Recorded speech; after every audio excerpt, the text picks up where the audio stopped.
మన Telugu cricket players Indian team లో select అవ్వడం చాలా కష్టం. గానీ అంబటి రాయుడు ఇంకా తిలక్ వర్మ అయితే మన టీమ్ ఇండియాకి సెలెక్ట్ అయ్యారు. అలానే వాళ్ళిద్దరు టీమ్ ఇండియాని అయితే చాలా మంచిగా రిప్రజెంట్ చేశారు. రీసెంట్ టైమ్స్ లో చూసుకుంటే నితీష్ కుమార్ రెడ్డి కూడా ఇండియన్ టీమ్ కి డెబ్యూట్ చేశాడు. అతను డెబ్యూట్ చేసిన వెంటనే చాలా మంచి అచీవ్మెంట్స్ అయితే అచీవ్ చేశాడు. నితీష్ కుమార్ రెడ్డి గురించి ఇంకా కంప్లీట్ గా తెలుసుకోవాలంటే ఈ వీడియో ఎండ్ వరకు చూడండి. నితీష్ కుమార్ రెడ్డి స్టోరీ అయితే చాలా ఇన్స్పైరింగ్ గా ఉండబోతుంది. అలానే మా పేజ్ ని ఎవరైనా కొత్తగా విజిట్ చేస్తే వెంటనే సబ్స్క్రైబ్ చేసుకోండి. నితీష్ కుమార్ రెడ్డి మే 26, 2003 లో అయితే పుట్టాడు. నితీష్ కుమార్ రెడ్డి మే 26, 2003 విశాఖపట్నంలో అయితే పుట్టాడు. వాళ్ళ నాన్నగారు అయితే హిందుస్థాన్ జింక్ కంపెనీలో అయితే ఎంప్లాయ్ గా పనిచేసేవారు. నితీష్ కుమార్ రెడ్డి అయితే 5 years అప్పటి నుంచే క్రికెట్ ఆడడం మొదలు పెట్టాడు. వాళ్ళ నాన్నగారు పనిచేసిన కంపెనీలో సీనియర్ ఎంప్లాయీస్ క్రికెట్ ఆడుతూ ఉంటే వాళ్ళని చూసి ఇన్స్పైర్ అయితే అయ్యాడు. వాళ్ళ నాన్నగారికి అయితే ఒక విషయం అర్థమయ్యింది, నితీష్ కుమార్ రెడ్డికి అయితే క్రికెట్ పైన ఇంట్రెస్ట్ ఉందని. అందుకే నితీష్ కుమార్ రెడ్డి వాళ్ళ నాన్న అయితే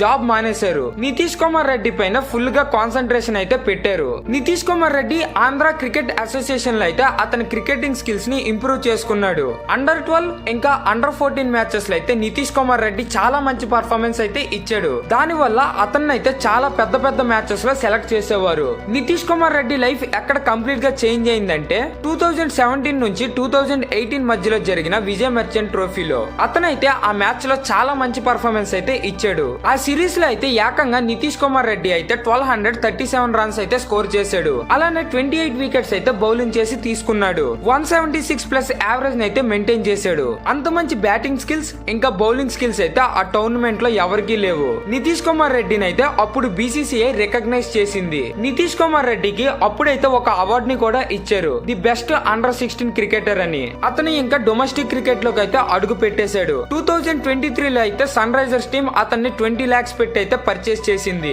ఆ సీజన్ లో అతనికైతే ఎక్కువగా ఛాన్స్ దొరకలేదు. దాని వల్ల అతని స్కిల్స్ అయితే ప్రూవ్ చేసుకోలేకపోయాడు. కానీ 2024 లో అయితే ఎస్ఆర్హెచ్ టీమ్ కి కెప్టెన్ అయితే మారాడు. ఆస్ట్రేలియన్ టీమ్ స్కిప్పర్ అయిన ప్యాట్ కమిన్స్ అయితే ఎస్ఆర్హెచ్ టీమ్ కి కెప్టెన్ గా వచ్చాడు.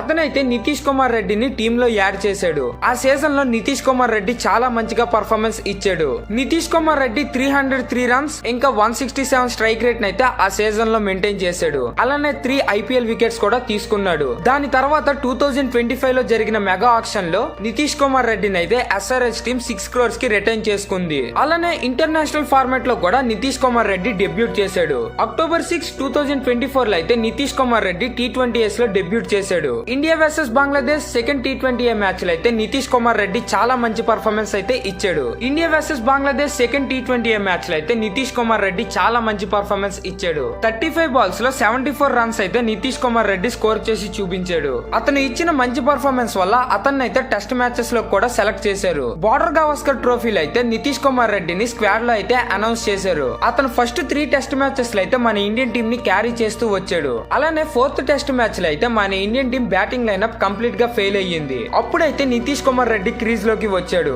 అలాంటి టఫ్ కండిషన్స్ లో 50 రన్స్ స్కోర్ చేయడమే ఎక్కువ అనుకుంటే నితీష్ కుమార్ రెడ్డి ఏకంగా సెంచరీని స్కోర్ చేసి చూపించాడు. అతను స్కోర్ చేసిన సెంచరీ వల్ల మన టీమిండియా స్కోర్ అయితే కొంచెం మంచిగా మారింది. నితీష్ కుమార్ రెడ్డి అయితే T20 మ్యాచెస్ లోను అలానే టెస్ట్ మ్యాచెస్ లో అయితే చాలా మంచి పర్ఫార్మెన్స్ ఇచ్చాడు. అతనైతే టీమిండియాని చాలా మంచిగా రిప్రజెంట్ చేసి చూపించాడు. మన టీమిండియాలో గానీ హార్దిక్ పాండ్యా ఇంకా నితీష్ కుమార్ రెడ్డి కలిపి ఉంటే మన టీమిండియాని ఎవరు ఓడించలేరు. వాళ్ళిద్దరు ఎంత మంచి క్లచ్ ప్లేయర్స్ మన అందరికీ అర్థమై ఉంటది. మరి మీలో ఎంతమంది నితీష్ కుమార్ రెడ్డి పర్ఫార్మెన్స్ కి ఫ్యాన్స్ ఉన్నారో కింద కామెంట్ చేసి చెప్పండి.